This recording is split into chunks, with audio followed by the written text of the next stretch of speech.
And good morning, and a warm welcome to today's webinars for entrepreneurs. My apologies for the slight delay this morning. I hope everyone's had a suitable extra cup of coffee. I know I have. Got an exciting session ahead today, looking at how you scale your business using email. So we're joined by the guys from SoPro. There's Lizzie, Steve, and Stephen, and they're going to run you through this. So I am going to hand over to Lizzie.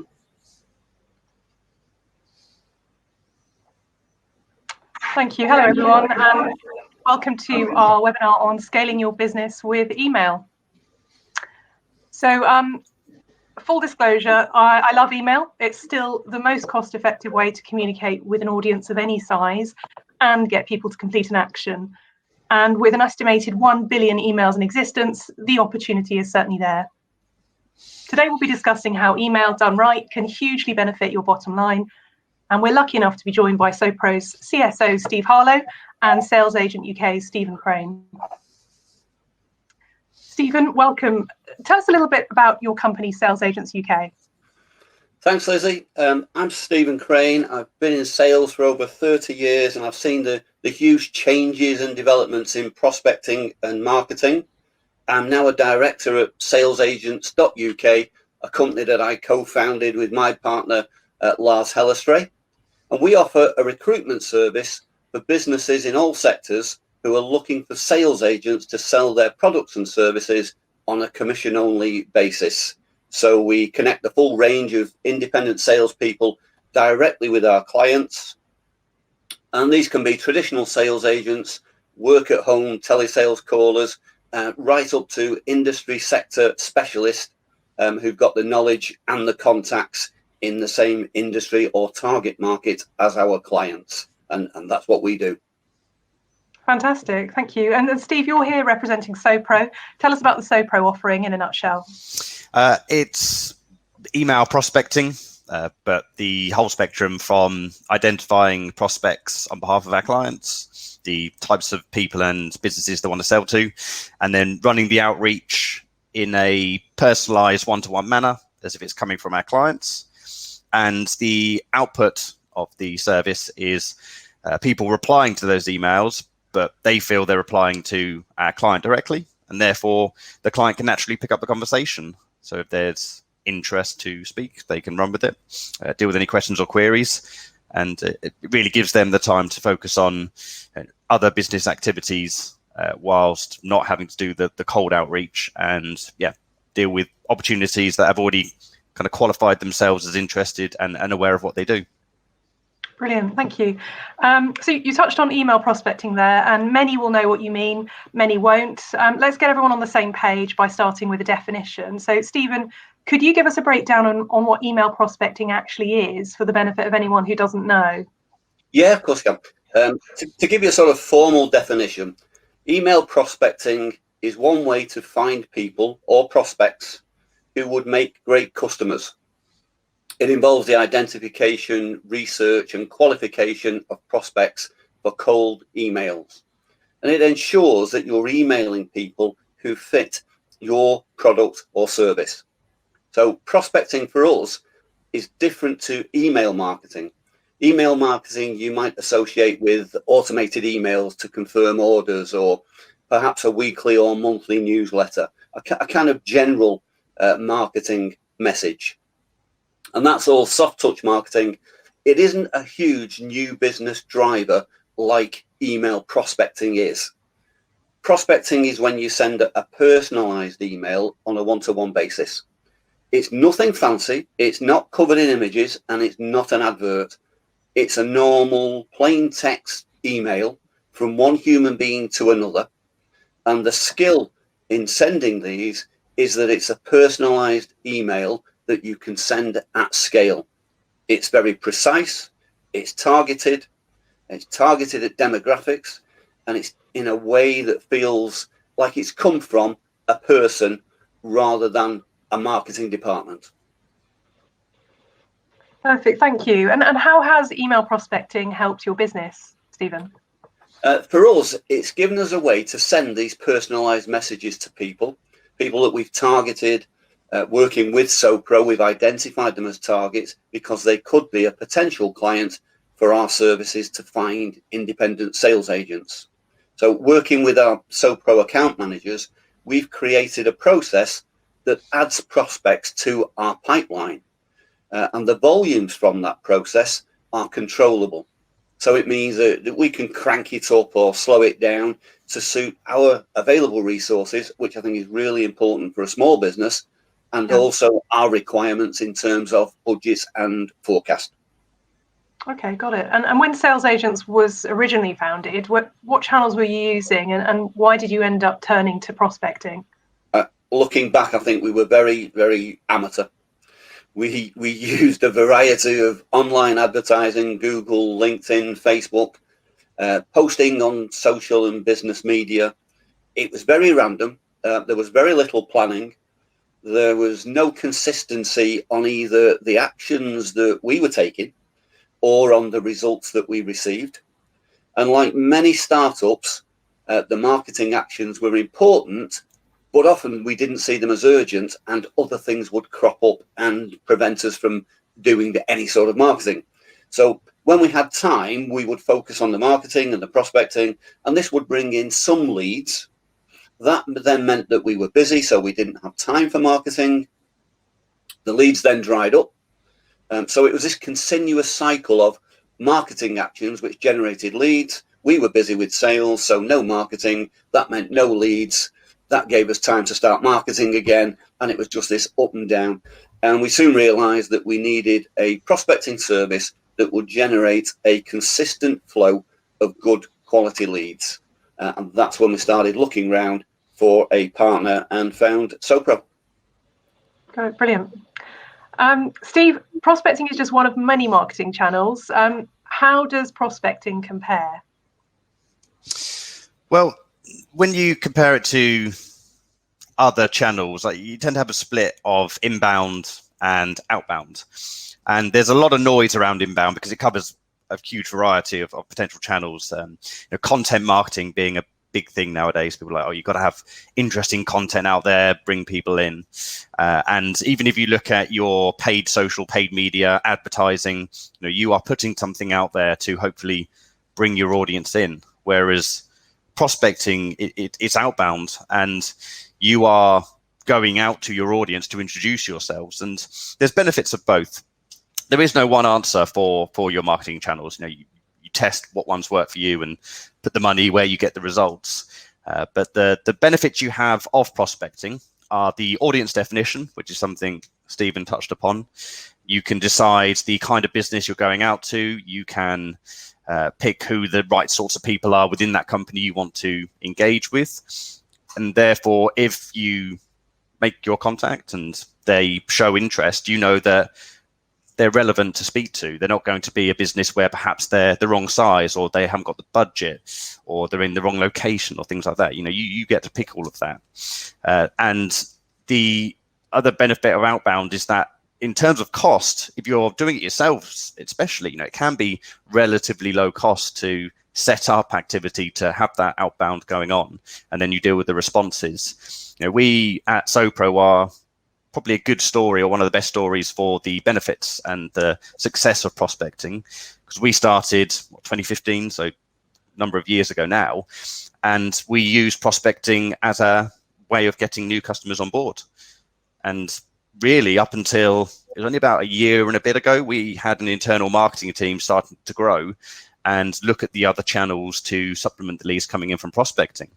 And within that time, we'd grown from 2 or 3 of us to over 100 people. So it massively impacted our business in a positive way. So the outbound, if you aren't known and you haven't got a huge amount of money, it's one of your best channels to kickstart your business and kickstart your conversations. It's just very time consuming if you do it manually. So you want to find a solution, something like SoPro, where we run it as a service, or using your own technology to run it yourself. So it's regularly going on.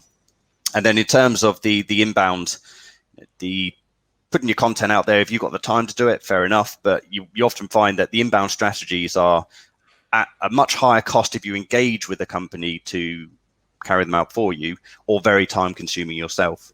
And then you don't get to define who sees your advert or clicks on your, one of your pieces of content and tries to get in touch, it might be someone that's just not relevant. So that's really how the two approaches compare. Thank you. And Stephen, when it comes to scaling, talk us through how prospecting fits into your marketing mix at Sales Agents. I think Steve has touched on a couple of important points there. When we first started looking for a partner, we didn't really know or understand the difference between marketing and prospecting using emails. And we soon saw what the difference was in terms of the targeting, in terms of the cost, in terms of generating incoming calls that you can use different forms of marketing for. So after we'd looked into it, we now understand that email prospecting was the way to go for us, and it suited our services, it suited our target market, and it suited the sort of leads that we wanted to generate for our sales team. So we've now got a team of 6 independent salespeople who work for us on doing telesales, and their main source of incoming leads is from the SoPro prospecting service. That's our main tool now for lead generation, and it gives us 3 benefits that we needed. One is that it's good quality leads that provide the pipeline for our sales team. It also gives us great control over the numbers. It's a team of 6 people, so we need to be able to plan for our resources and the people that we have in place. And also with the forecast and the budgets, we need to know how many leads are coming in, and it's very transparent in terms of cost. So the other factor that we needed was this transparency, knowing what the cost per lead would be, so that we can feed our salespeople and know exactly what that's going to cost us and work out the return on that investment. So now we use a service to provide leads for the sales team, and the SoPro service is what feeds their pipelines, and you can see it feeds directly into the CRM, so you know what leads you've got coming in, you know where about you are in the process with each one. And for us, really, the SoPro prospecting is what kicks off our sales process. I see, thank you. And sticking with you and on that theme, Stephen, in your experience, what do founders need to keep front and centre so that their businesses don't fail in those first few months? For us, it was definitely cash flow. We saw that as the main danger to our business in the first year. Now, because we are an online company, our main cost is marketing. So it's something we needed to be able to control. We needed to control the spend. I personally have seen many good businesses, good business models fail in the early years due to overspending, not keeping an eye on the cash flow, and not getting the return on some of their investments. And that's something we wanted to avoid in terms of the marketing spend that we had. So for us, it's important that the prospecting is scalable, so we can throttle the spend, we can hold it back, we can boost it when it's required. We're in full control of the cost, and that's what was important for us when we started up. So you can also maximize the return on the spend because you're in control of the volume. One of the things we noticed with it was there's no waste because you are able to control the number of incoming leads, which means you can have the resources ready to contact them quickly. And one of the things I'd say about the SoPro leads, you will get far better results the quicker that you can actually contact them. I see, okay, thank you. So why don't we take a look at an example? Stephen, what are we seeing here? This is a typical prospecting email.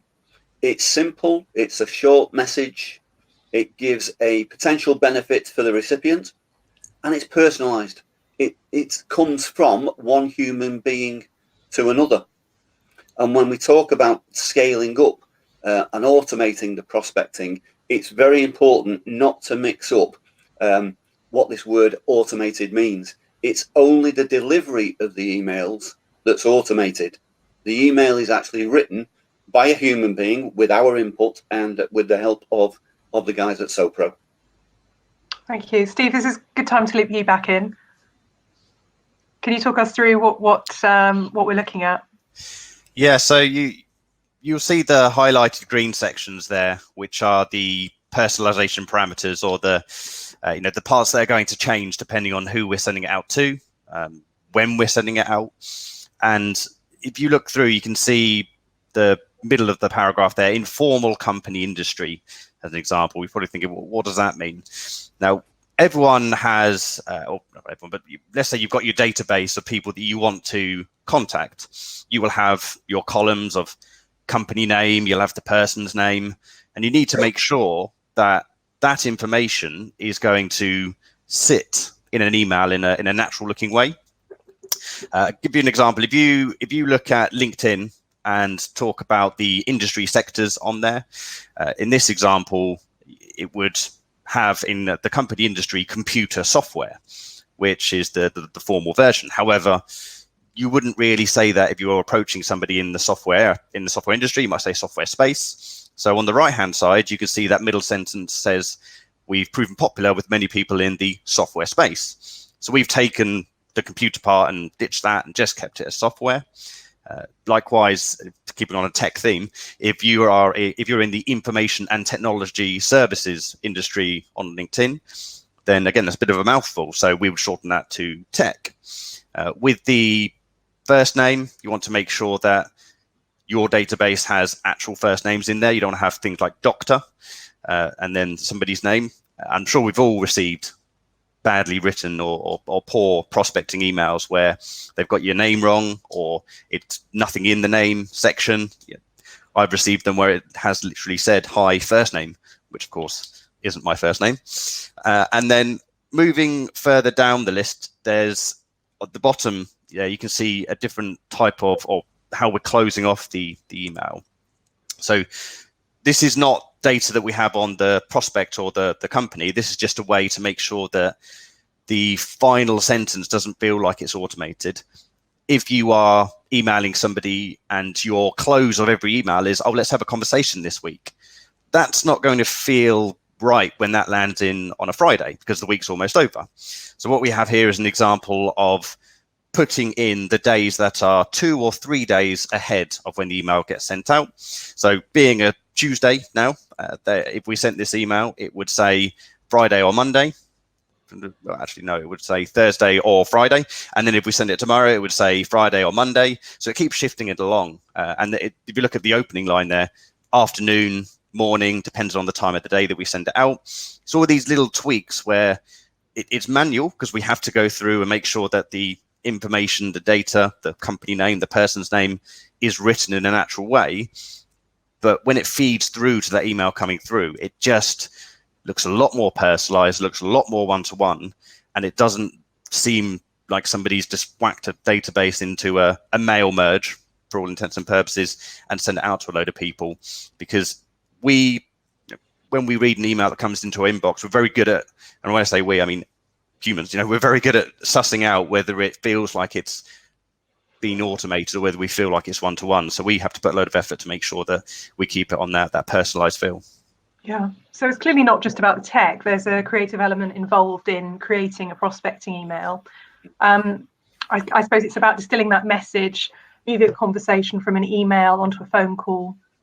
And I'm interested to know, how did you experience that side of things, Stephen? You touched on it briefly, but what was the translation from email to phone call? I've got to admit, when we first had a meeting with the guys from Sopro, excuse me, I was really skeptical about the first draft of the email that I saw. I was still thinking in terms of marketing instead of an email message. I was expecting to see a full page email crammed full of benefits and features, a sort of scattergun approach. And that's not what I saw. What I saw was what you can see on the screen there. A nice short email that somebody doesn't look at and think, oh, I'll read that later because it's too long. It's got a succinct message, and the call to action is a really nice one that does sound like the sort of thing I would write on a personalized email that I was sending on a one-to-one basis. And I listened to their reasoning and saw what they presented, and I said, okay, let's give it a try.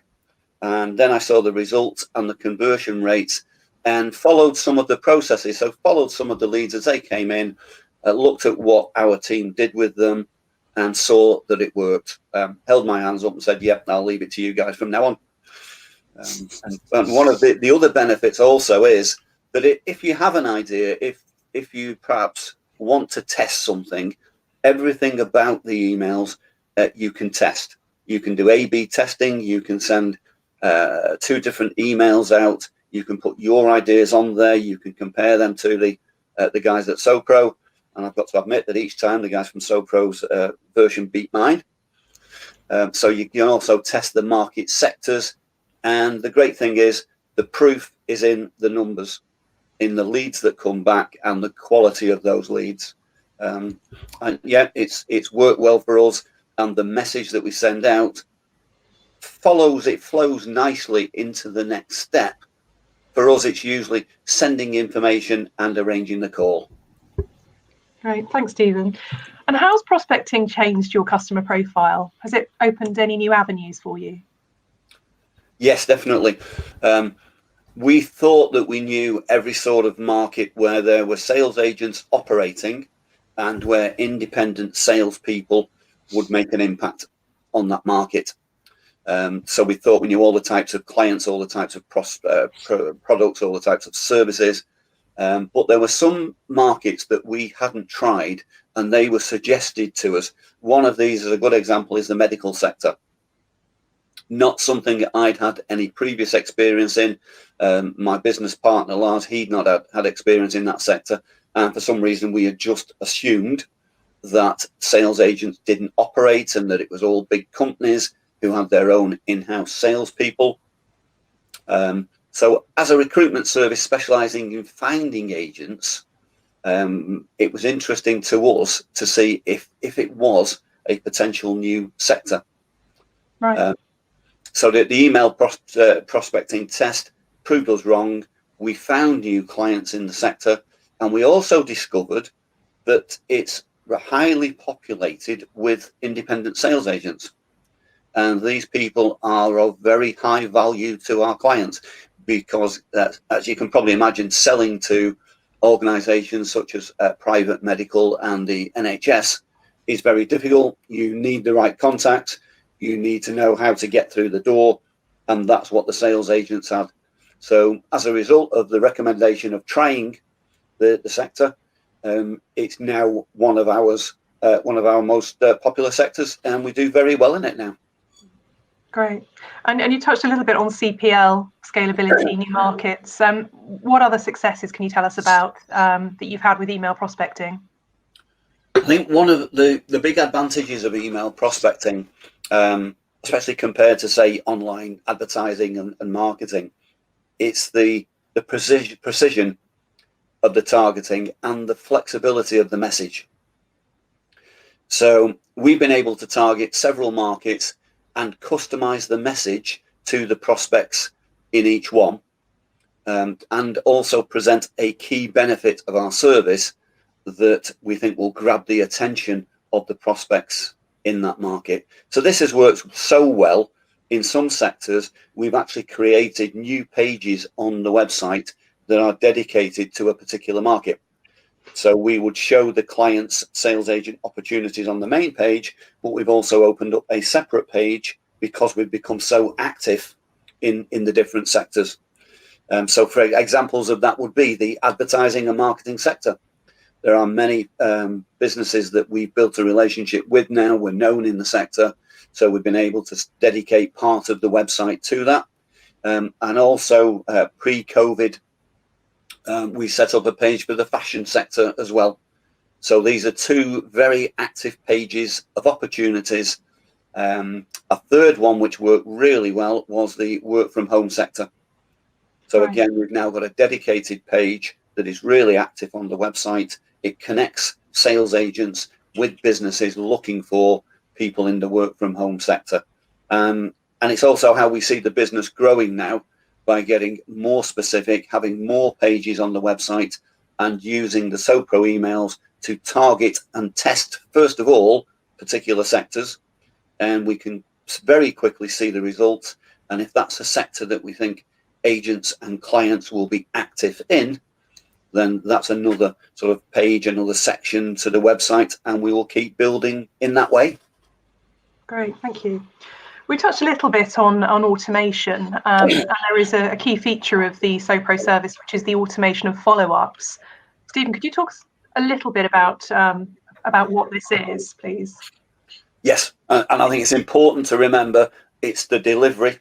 Even with the follow-ups that's automated, it's not the message. The message is personalized, handwritten by one human being to another.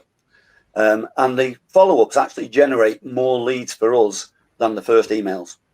I don't know, Steve, maybe you can tell us, is that also the what happens with your other clients? Is it the follow-ups that generate more leads?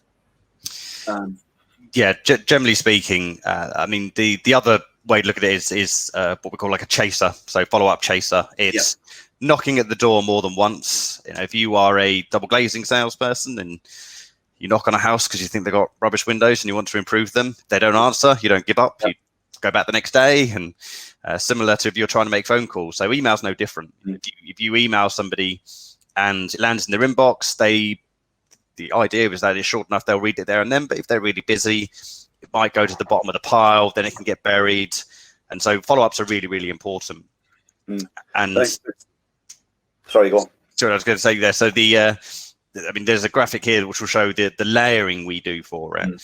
But what you're saying about the response rate, most of our clients see second and third, mainly the third actually, kind of peaking at the responses and leads coming through with it dropping off slightly.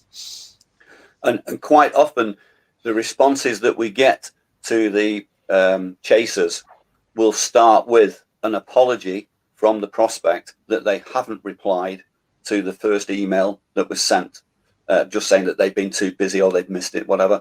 And I think that's a great indication of how they view the emails that are sent. It is a personal message. They're apologizing for not responding to the personal message that you've sent.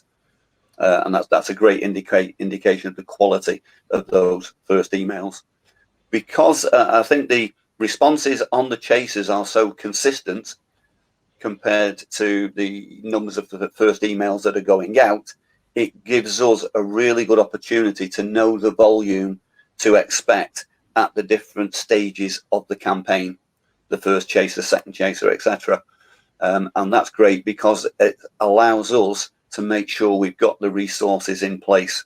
What we don't want to do is have too many leads coming in that our salespeople can't respond to them, and we don't want to have too few leads that our salespeople have got nothing to chase up. So that works really well for us. Great, thank you. Steve, those follow-ups must create a lot of data. How do we categorize responses, and talk me through the importance of responding quickly? Well, often people talk about leads in terms of what do I get back in terms of leads from the outbound activity you do. But in reality, any response has some value and use to it. So the main categories we look at are declines, which can be polite. You get the odd one that isn't quite as polite, but you know, people sometimes let you know in detail why they're not interested. Sometimes it's a very short rejection, but that in itself still has some value because they may have potentially slightly misunderstood what you want to speak to them around. They may have responded a bit flippantly, and actually a second soft kind of stab at acknowledging their decline, but giving them a bit more information could trigger a conversation. And then the lead type responses we're looking at are just a straight up, yeah, let's speak, positive response.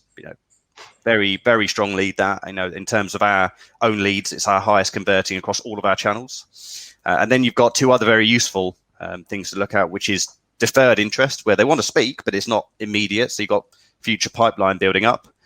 And then referral, which is where you are looped in or pointed in the direction of the right person. And you will deal with all these responses in different ways. If they're interested, you just book on and speak to them. You diarize the future interest, and if you're contacting mid to larger businesses, the referral is so useful because you know now who the right person is within this 500,000 person organization to direct your inquiries or your approaches to. We've got loads of information on how you can follow up with each one, but as it mentions here, speed is definitely one of the key things to look at. Think of it this way: if someone's replied to your email, they're likely sat, or if they're on their phone, they are around their email inbox. So if you reply quickly back to them, they're much more likely to see it. So speed is definitely of the essence. If you get a response through, don't delay it. Don't try and act cool and keep them treating me and keep them keen. Just get straight on and respond to them and get things in your diary to follow up straight away. Because also then it means you haven't got tasks to follow up at the end of the day. So there's making the most of that response, and also not building up too many emails to send when it comes to say 5 p.m. Absolutely, thanks, Steve. And final word to Stephen. What's your advice to anyone considering email prospecting as a way to grow their business? What should they be looking for, and deciding if it's the right channel for them? I think just to follow on from one of the things that Steve said there, when we were looking for a email prospecting partner, one of the things I was worried about was whether the emails would be viewed as spam. And that just hasn't happened. As Steve said, the replies that we get, even from prospects who have no need or never will have a need for our services, are very polite. That they talk to us not as if they talk to us as if thank you very much. I will keep your information, etc. We don't get any bad reactions to the emails. So I think that's important for anyone considering using the services to be aware of. So I would say if you're selling products or providing a service to a defined target market and you want a way to grow the business in a way that you can accurately forecast and plan for, then definitely talk to SoPro. They will start by getting to know your business first, and then they will make recommendations and suggestions. And if it's like us, then many of those suggestions and ideas you may not have thought of before. It's a great way to grow your business. Excellent, thank you. And thank you both for your time. That is all the time we've got today, I'm afraid. But there were some really interesting nuggets in there. That's the end of our webinar. I think we've got some time for some Q&As now, so I'll hand back over. We do indeed, and thank you guys. That was an excellent run through. I know I would consider myself to be a prolific user of email over the years, and I can see a couple of things that maybe I want to build into my approach for this, because I can see some great pointers on that. Now we've got some questions that have come in. The first one is around business to business or business to consumer. So obviously, given this is cold prospecting, this is not your existing email, this is all B2B. Yeah, I'll jump in on that. So there's quite different rules in terms of contacting consumers as there are to businesses. The dreaded term GDPR, which has been the bane of our life for the last 2.5 odd years. It's all about protecting the consumer and their personal data. So you have to have strong opt-in consent from contacting somebody who is a consumer. So they would need to have signed up to your newsletter, your email, and probably double opted in just to make sure. But then that also comes with an additional challenge that you couldn't identify a person and then figure out how to get in contact. Their email might be bighands44@gmail.com, and you'll never figure that one out. Whereas in a business world, they will have some sort of derivative of their name plus the email domain, and you can use that to get in touch. And you're allowed to, in most locations, it's allowed on a kind of B2B sales approach in a compliance sense anyway. So therefore, it is allowed under the B2B to email potential prospects. Now, in the event that someone complains, whose responsibility is it to resolve the complaint? Well, if it's our clients, then it is their responsibility to respond to whatever that complaint is. Saying that, if there was any sort of escalation, we are there to help out. But in reality, complaints they're not necessarily valid. if somebody says, "Oh, why are you emailing me?" or said, "Hey, GDPR," you explain to them politely why they're actually not right in the fact that they think you're not meant to email them, and then take them off the list. So in reality, you get every now and then, yes, somebody won't be happy about being emailed, but they're few and far between, and they never go anywhere because actually, we've ticked all the compliance boxes. So for our clients, we actually have a ready-made kind of bank of responses for compliance issues, so they can literally copy and paste, apologize to the person, and then we make sure they don't receive any further emails. Excellent. If I can just follow up on that, from our experience, you'll quite often get people saying, "This isn't for us, please take us off your list." But it's a very polite email. Very rare we get a complaint. We'll quite often get asked, "How did you get my email?" And it's more of a query because it's someone who didn't want their email out there. And SoPro have provided us with some great information. We've put together a sort of template of an answer which we customize for each person that asks. And some of the people who ask us that then leads to a sales conversation, because they weren't complaining about it. They were asking, "How have you found my email? It's something I protect," sort of thing. So yeah, it's a good part of the service. Yeah, I mean, I think we've all probably been there. We've had a detractor that we've had a friendly conversation, and they end up being a warm customer for life. So no, it definitely does happen. So I've got a question myself. So do you research, when you begin a campaign, do you have like a bank of lists and data that you can use to jumpstart the process? Or is every campaign individually researched for each customer? So there's two answers to that, really. We have information or data that we hold on more company side that we can use to help focus our search in. But the actual prospect data of the people that we are going to email for a client, it's all built fresh, simply because databases, they decay very quickly. It's not uncommon for people to move roles once every 2 years nowadays, and that's not frowned upon. It's just natural career progression. So if you have somebody that's a head of marketing and you found them as a head of marketing 6 months ago, the percentage chance of them being in that role today, and it goes down by potentially 25%. So the prospects are found on a daily basis for our clients, and we contact them within a few days of identification.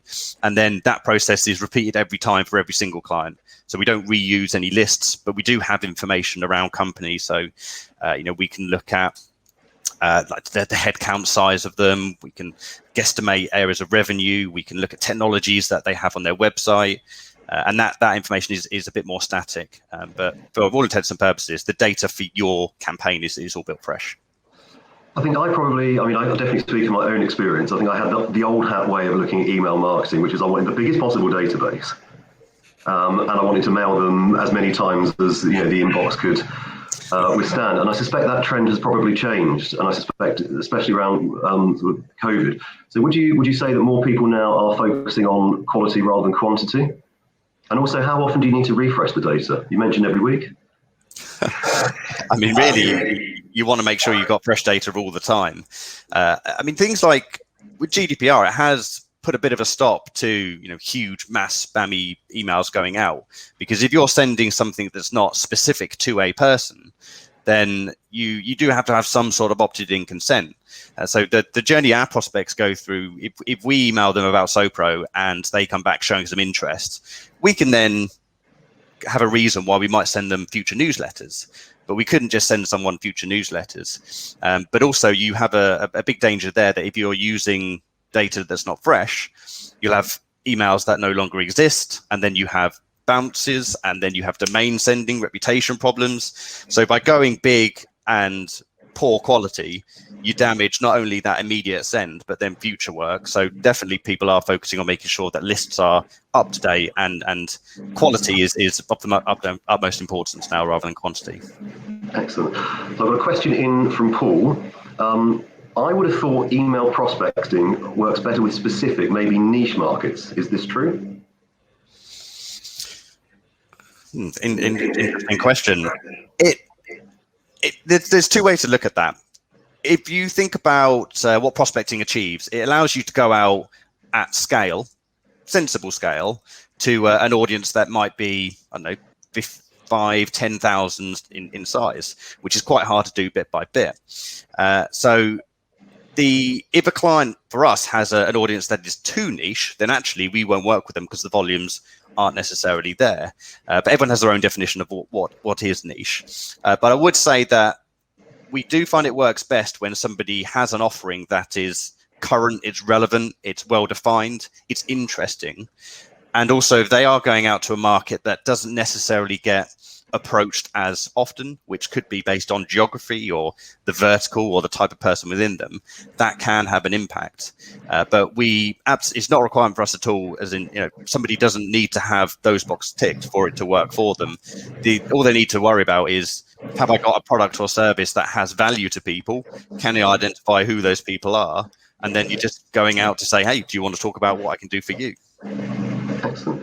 And on the note of creative, which I really quite like, because this was an eye-opener for me, because I think, like Stephen's example, I'm always expecting, bullet points everywhere, features, graphics, spinning logos, the whole kind of 9 yards. So presumably you've kind of worked this into a bit of a formula now. So there's a sort of a minimum word count, maximum word count. Is there anything you can share with the audience at home that they might be able to take away? I think I'll probably let Lizzie take that one. So minimum, maximum workout on an email template. Yeah. Have you got kind of, is it a certain amount of word count, a certain amount of paragraphs? What's the magic formula? I suppose there is a bit of a science to it, but each template is written uniquely by a creative marketing team, actually. And there are some do's and don'ts. The key is to make it feel really authentic. So avoiding putting in lots of hyperlinks. You just don't want it to feel like a mass market marketing email. Beyond that, I think it's probably obvious stuff, like not too much text. You touched on it, not infographics, avoiding bullet points, making it feel personal. And it's all about making the message specific, or feel as specific as possible to that individual.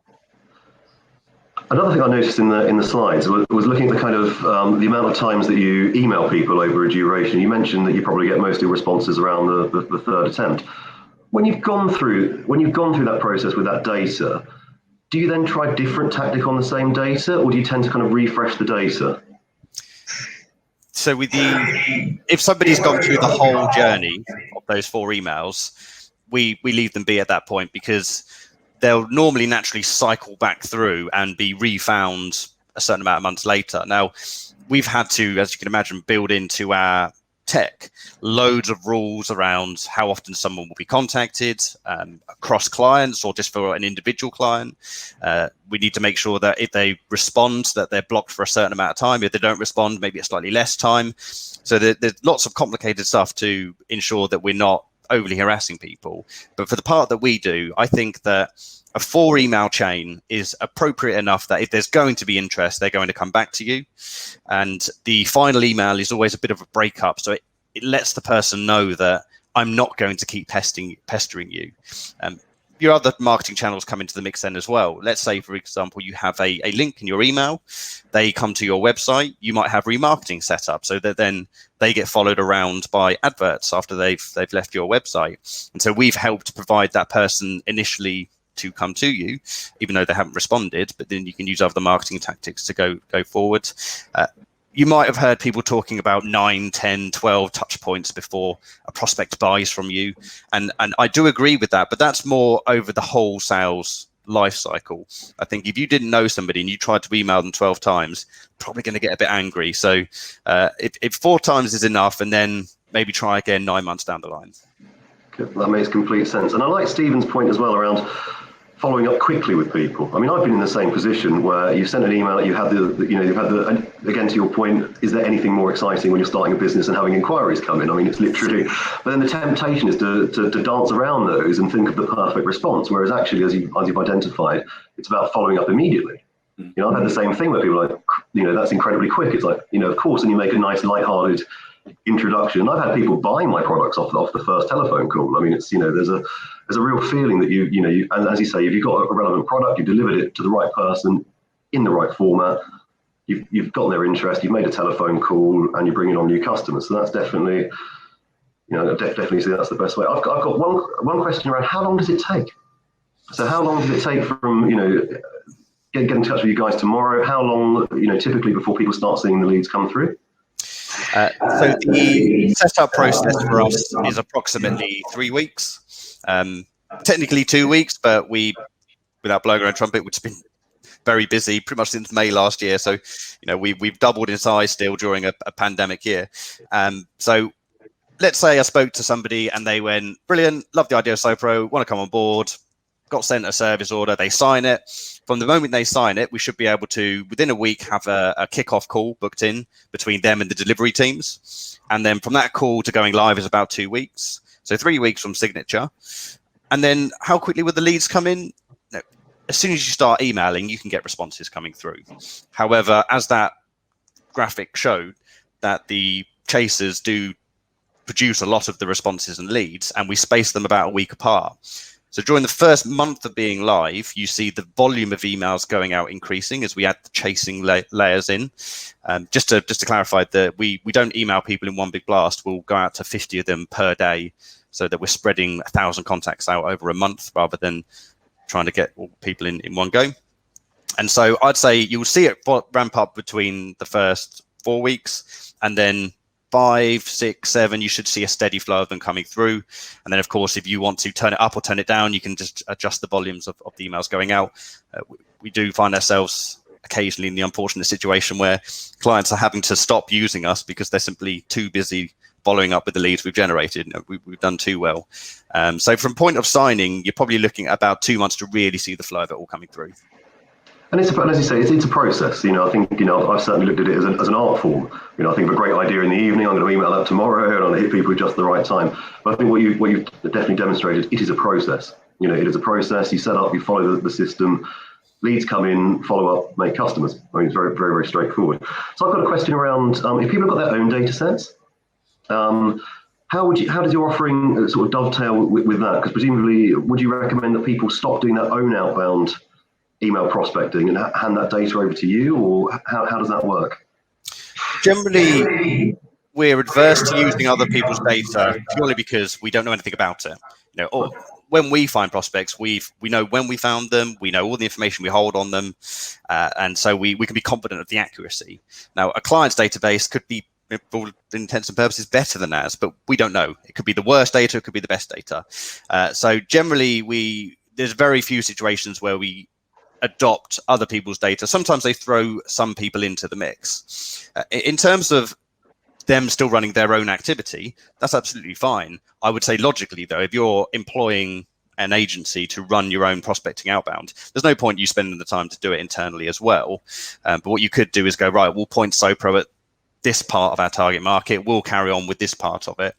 And yeah, with the existing data, we generally say to people, unless you are seeing stuff from it and you regularly work it and you get results, sometimes it's best to burn a database. If you've got a house that's falling down and crumbling, you could try and fix it, but bulldozing it and building something from a press is sometimes better.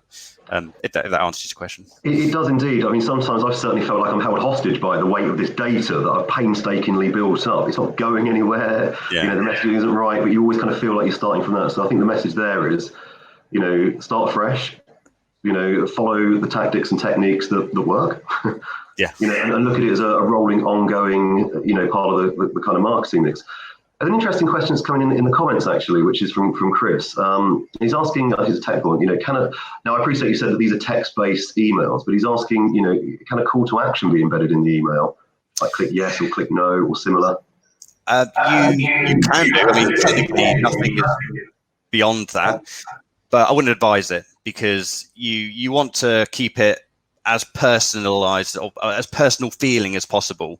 And when you start to add in clever things, it starts to trigger people's mindset that, oh, that's clever, but I think it's automated, so therefore I don't feel obliged to reply. So we could, we're a tech company at heart, I guess. So, there's lots of cool, clever things we could do, but then you detract from that feeling that I'm a person reaching out to a person, and as soon as you receive something automated, you don't feel like you need to reply because you're not upsetting anyone. You don't thank the self-service till at Tesco. You might do, but generally you don't. Whereas if you're served by a person, you would say, "Oh, thanks, have a nice evening." So I would say it's not a definitive yes or no on that. There are things that can be trialed, but my gut instinct would be to avoid call to actions that are anything other than getting the person to reply. I think, like a lot of people, I've been spending far too long at home. I actually do say good morning and good afternoon to the auto checkout things. That's really good. I've got another question that's come in, and this is around kind of cost. But the point that I was interested to pick up on there, Stephen, you had a graph that looked at sort of £38 for a cost per lead. And I know that's all, it's all within context. How does that stack up against other channels? Well, first of all, it's very transparent. So we know that that's the cost of the leads that we get from SoPro. When you look at other channels such as online advertising, it can be very difficult. You don't know which advert the responses have come from, which campaign, how long it is since somebody's seen that advert. You've then got all the cost, the resources. Maybe you've done some of the advertising yourself and you've not factored in your time for putting that on. So we've found, for the figures that we have got, then it's a big advantage using SoPro. So you would say that the cost per lead, more or less than other channels you're using? I would say it's when you factor everything in, then I would say the SoPro, because they're doing everything for you, and the first thing that we see when a campaign has started are the leads coming in. There's nothing more to do for us from that point. Take all that into account, and it is a lot more cost effective using SoPro than the other channels that we use. And so presumably when you kick off a campaign, the sort of, the ROI is a bit up and down. How long does it take to settle before you get into that that kind of area where you feel confident that you can plan your own internal sales team around? For us, it was 3 weeks into the first campaign when the chasers started going out. So that gave us an idea of how many responses we would get per campaign. There has been some fluctuation depending upon the markets that we're trying. So if we try a new market, for example, when we tried the medical sector, compare that to something like general business services, and you will get a much lower response, but a much higher conversion rate of the leads that do come in because you're in such a tight sector. And this question follows on, and this is to Steve. So once you've kind of settled into the groove, you kind of broadly established or narrowly established what your cost per lead is it simply a case of doubling the spend to double the results? It can be. It depends on the size of your target market, but it is generally quite measurable. We're looking at it this way. What Stephen's touched upon there is, certain sectors where you get a better response than others. So if you doubled your spend across the exact same targeting and you're going out to a similar broad set of people, then yes, you should see, give or take, double the results. But if actually your core markets that perform the best, you haven't got capacity because of the size of the audience to double in them, and you double in industries where it's a bit tighter on data set, then it might not go on that basis. But when you talk about ROI, it can be, for some of our clients, a channel that they're not even measuring right now because some of them have 7, even 8-figure sales values and sales life cycles that take 18, 24 months. So when they engage with us, they go, right, are we having worthwhile conversations? Do we think this could contribute to our pipeline? And then if the answer is yes, then they're continuing. And some people have much quicker turnarounds, and we've had people within the first 6 weeks go, right, we've just done a 6-figure deal here with the potential client, and it came from your lead. So there's no exact science, but yeah, once you've measured it as a channel, the size of your market pending, you can just go, right, I want to increase, I want to add another salesperson, or increase the volume we're doing with you, and you should see the output follow a similar trend. Excellent. We've had one sort of final comment that's coming from Chris in the comments, and I think this kind of, and this is just to kind of sort of cap off but reiterate quite an important point that we discussed at the start. So Chris is saying, is simply adding, an automated opt-out enough to justify mass mailing? Now, my interpretation is, and do correct me if I'm wrong, so it is fine to do it in B2B if you've obtained the data from a B2B source. You're giving people the opt-out. So I think for Chris, it's just to kind of really sort of reiterate that this is a B2B. It is within the rules. Mass mailing, whether you're mailing 1 or 100,000, I suppose the rules are consistent throughout. Yeah. So okay, that absolutely makes sense. And one second part of the question from Paul again, who said, broadly, what type of budget should I be thinking as a starting point? So I would earmark a couple of £1,000 a month as a rough budget. Superb. Excellent. Well, I have to say, guys, I found that absolutely enlightening. It's helped me kind of, rethink some of my tactics and techniques, because clearly, you've got a formula for this, which is working.